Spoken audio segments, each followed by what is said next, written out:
So, what does it take to be a music producer in 2024? The new year is coming up, guys, and we have to really sit down and ask, what does it take to be great in 2024 as a music producer specifically, not an artist, not a mixing engineer, not a recording engineer, not a studio owner, a music producer? What does it truly take to master this craft moving into 2024 so that we can, build our businesses, grow our influence, grow our leverage, all these different things that have changed the world over time. When I first started 9 years ago, all I think my first video or one of the first videos is Law of Attraction. That was the first video, and it was a podcast video on my channel. I have videos before that, but I deleted them.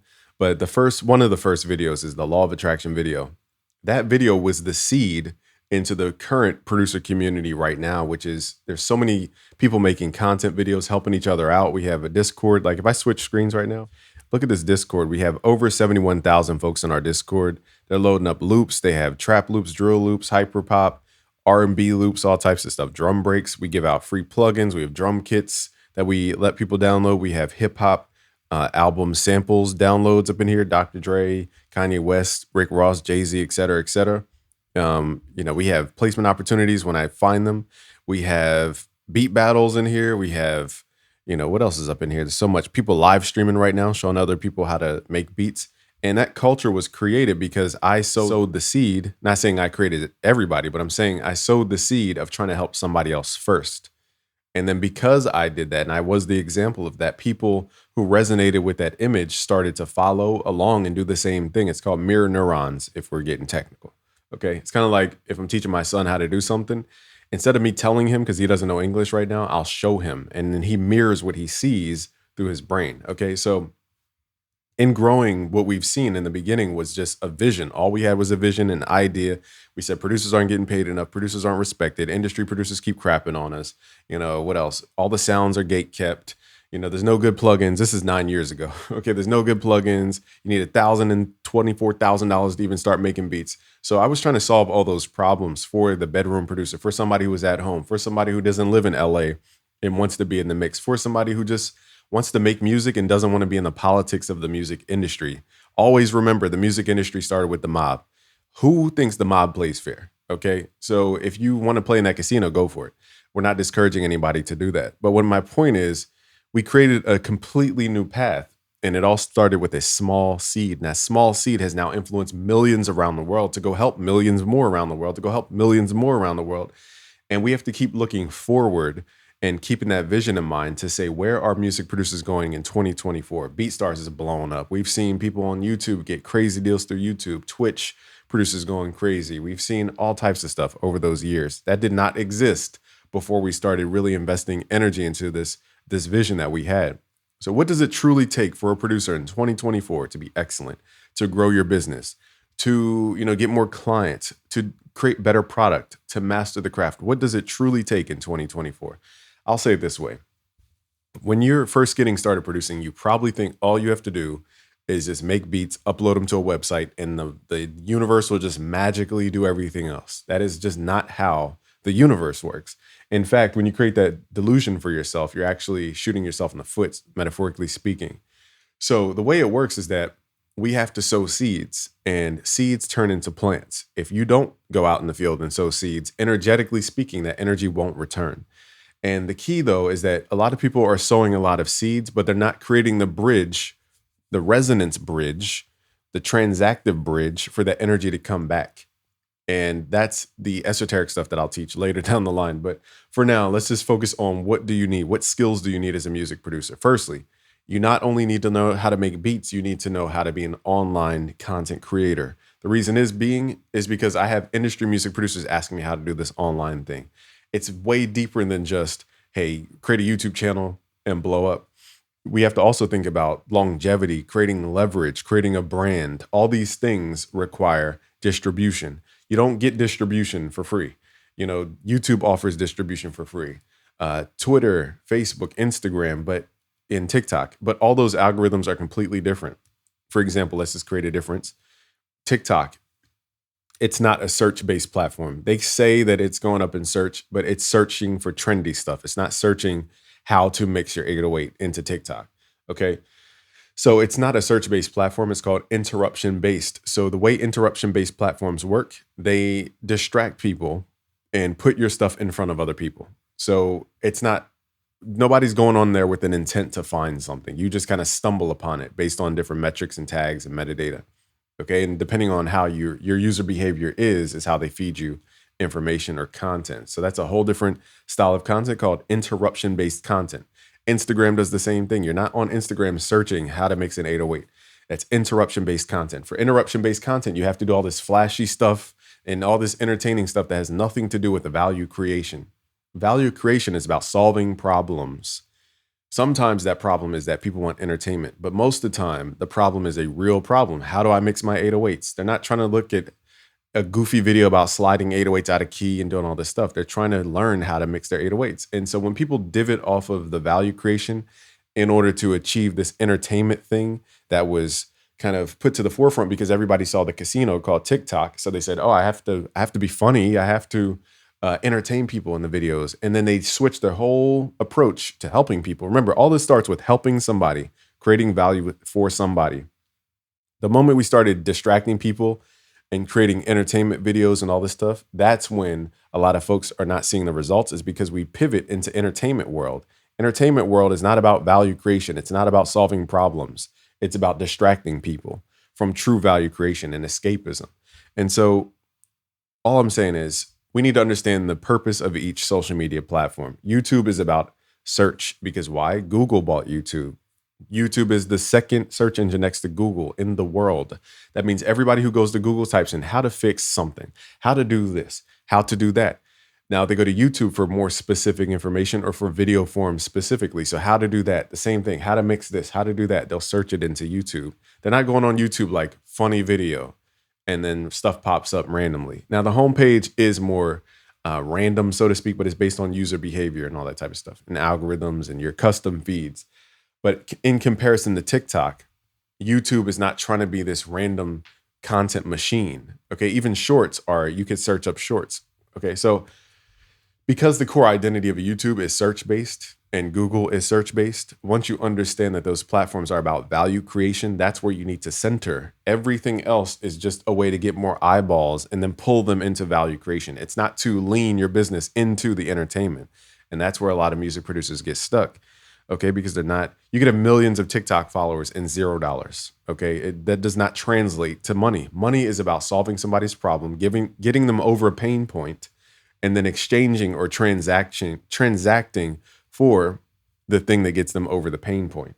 Okay, they have a real problem they need solved. They're not trying to laugh, their way through this. They're trying to solve a real problem. So that's the fundamental mistake that I see a lot of producers doing when it comes to content creation, is they try to lean heavy into entertainment world. That's a way to get people's eyeballs, but it's not a way to serve people. At the end of the day, we're here to serve people, add value to them.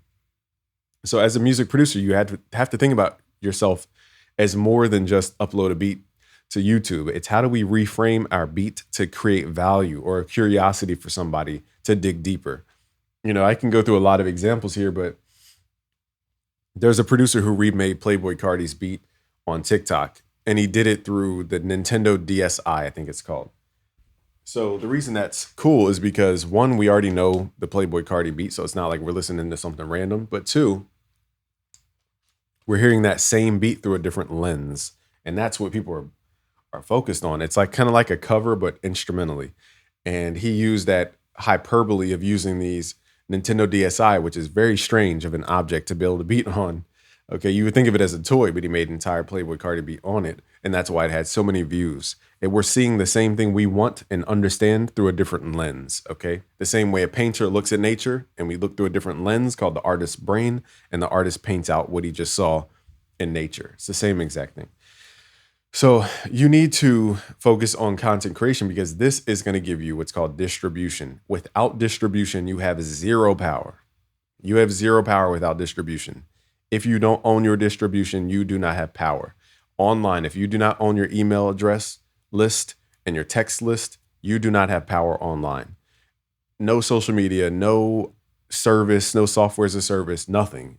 Online, the only assets that you have is your communication with your audience.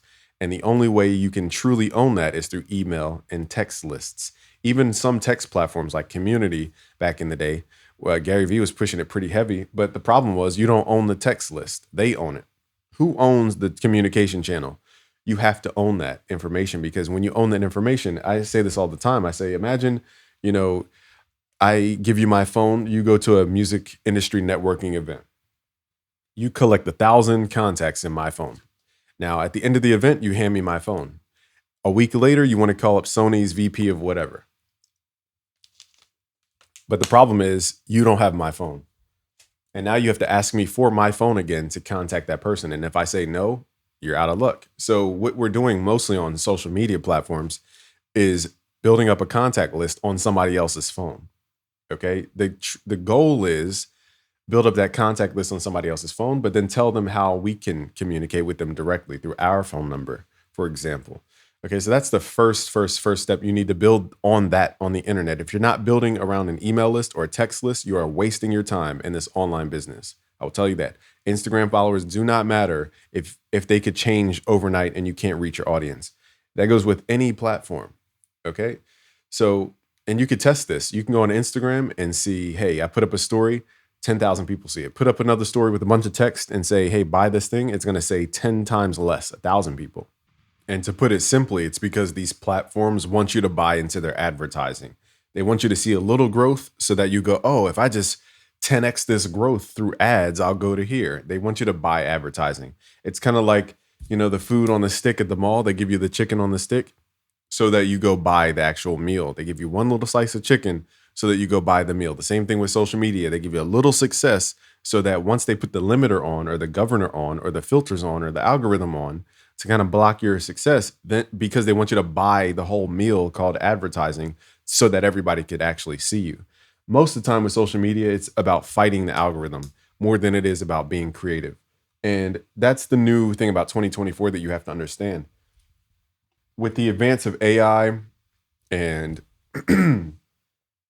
all these technological advances, a lot of these platforms are going to be marking and flagging a lot of content way harder than usual. And they're going to be looking for different things to limit the reach of things because they don't want AI content creators to go out here and just spam everything with 1,000 posts a minute. And then everybody's feed is flooded with bullcrap.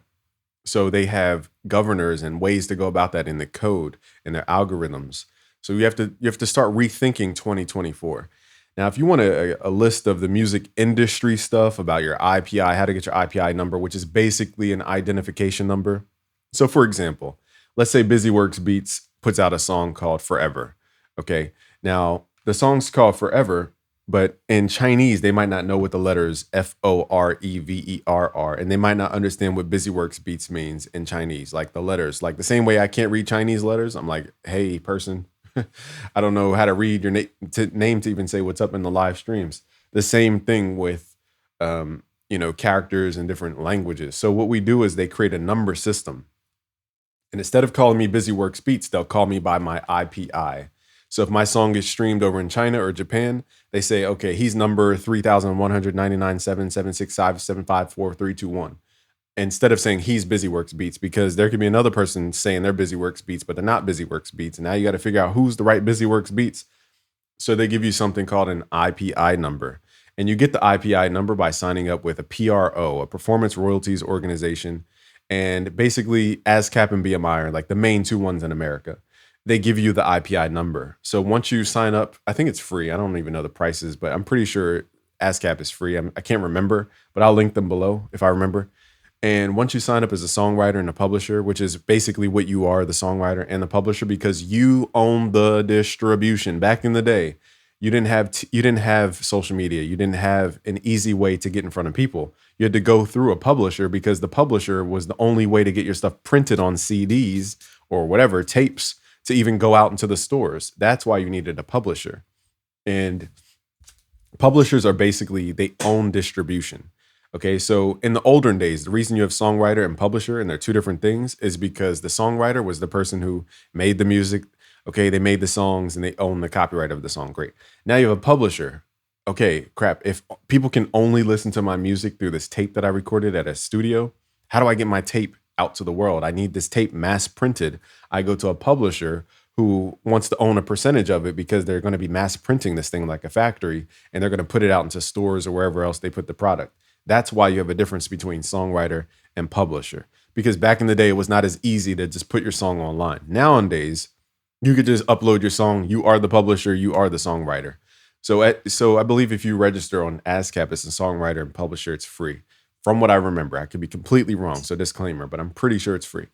Okay, so all I'm saying is you need that IPI number because that's how people track and know who to actually pay. Like, again, if I'm in China, they don't even know how to read your name in English most of the time. So you have to they give you a number so that number is tracked and they can simply target when they play your music in a Chinese restaurant over to your IPI number. And now you get credited for that song being played wherever. Okay. Now there's other organizations and I have a whole list on our Discord. So go to discord.gg/busyworksbeats to sign up for all those ways of getting paid. Basically, in short, the reason there's so many places you have to sign up to get paid is because they all have different tracking software or different tracking mechanisms. That's basically what it comes down to. Like PROs track the IPI number, and the IPI number gets tracked through a certain ecosystem of stuff. I'm not a tech guy. I hope to bring on Hakeem soon. He can explain all that. But they're all different tracking mechanisms. You have trackers that track online radio play. You have trackers that track social media stuff. You have trackers that track radio play. You have trackers that track performance and live in restaurants. You have so everybody has a different tracking system. And that's why there's so many things to sign up for when it comes to music, royalties, and collecting your money as far as the totality of your money. Okay. Now, signing up to even get your music distributed to stores, it's the same metaphorical concept of, hey, I have this song that I created, but how do I get into Best Buy? And how do I get into, what's that one store? E-Ball? No, I'm making that up. Best Buy, FYE. How do I get into Circuit City? How do I get into Walmart? How do I get into, okay? So that's what the distributors are for. They will get you into those stores because they have a relationship. And what they do is they give you all the metadata so that when you go into the store, you get credited if somebody buys your stuff in those specific stores. That's what distributors are for.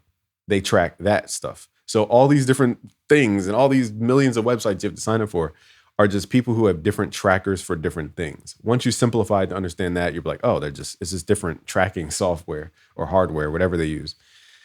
So all I'm saying is you need an IPI so that you're credited. When you get your IPI, then you need to worry about distributing your music, okay? Because when you distribute your music, that's how you basically get it on the apps and different things, okay? The virtual stores, okay? The apps that people actually listen to on their phone. And then from there, you want to make sure also that you're copywriting your stuff for many different reasons. I'm not an entertainment lawyer. I'll bring on more entertainment lawyers over time. But the copyright is mainly so that if anybody takes your stuff, you have the rights to then sue them or whatever for a certain amount. I think it's like 150,000 or something like that. Don't quote me. I'm not a lawyer. This is not legal advice at all. My point in saying all this stuff is if you want to play that casino game in the music industry and you want to worry about streaming and being on Spotify and doing all that type of stuff, then you need all these different softwares to track your stuff in their systems. Okay. So I'm not going to tell you not to do it. I'm just saying that's what you need. And to get that list, you need to go to our Discord. It's discord.gg/busyworksbeats. The link will be below.